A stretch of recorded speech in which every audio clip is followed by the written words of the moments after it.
आज हूँ अगस्ट 15 तारिख जहाँकि स्वाधीनता दिवस। यही स्वाधीनता दिवस अवसर में आमर ये चैनल माध्यम आपण को अनेक अनेक शुभेच्छा। देखंतु आज दिन में आपण गोटे बहुत बड़ अपडेट होती जहाँकि माननीय मुख्यमंत्री मोहन चरण माझी यही आपणकर जो स्वाधीनता दिवस रही यही स्वाधीनता दिवस अवसर में 3टी योजना को नहीं माननीय मुख्यमंत्री मोहन चरण माझी बहुत बड़ गोटे घोषणा करपारती जहाद्वारा आपने सीधा सलख आपण अकाउंट रे टंका पाइपर।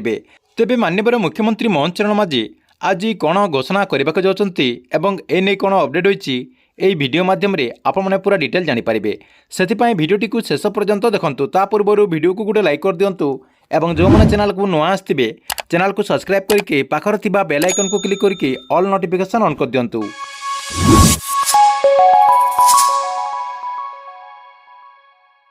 देखंतु आपने समस्ते जानते जे आज हूँ अगस्ट 15 तारिख जहाँकि स्वाधीनता दिवस।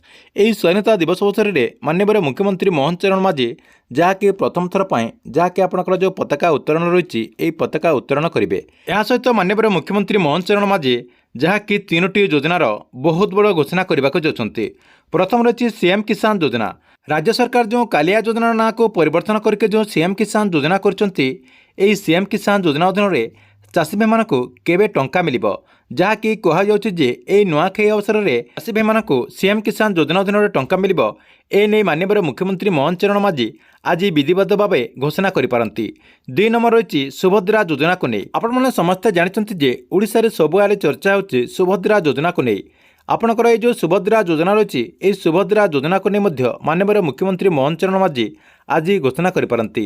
आपने केवे सुभद्रा योजना अधीन में टंका पाइपर केमिति आवेदन करेंगे आवेदन करने कौन सब प्रक्रिया रही पूरा डिटेल आपने आज जानीपारे बोली तथ्य रही। तापर देखो 3 नंबर रही आपणकर जो भत्ता टंका को नहीं माननीय मुख्यमंत्री मोहन चरण माझी समस्तंकर भत्ता टंका मध्य आज बुद्धि घोषणा करपारती बोली आशा करा जाउची। जहाँकि आपने समस्ते जानिथिबे पूर्वर राज्य सरकार जहाँकि 3500 टंका भत्ता देवाई घोषणा कर सारी एथिरे किंतु राज्य सरकार किसी निर्दिष्ट लोकंकु भत्ता देवाई घोषणा करथिले। एथिरे किंतु राज्य सरकार समस्तंकर भत्ता टंका खूब शीघ्र वृद्धि करिपारंती बोली आशा करा जाउची। जहाँकि आज माननीय मुख्यमंत्री मोहन चरण माझी ए नहीं बहुत बड़ गोटे घोषणा करिपारंती बोली आशा करा जाउची।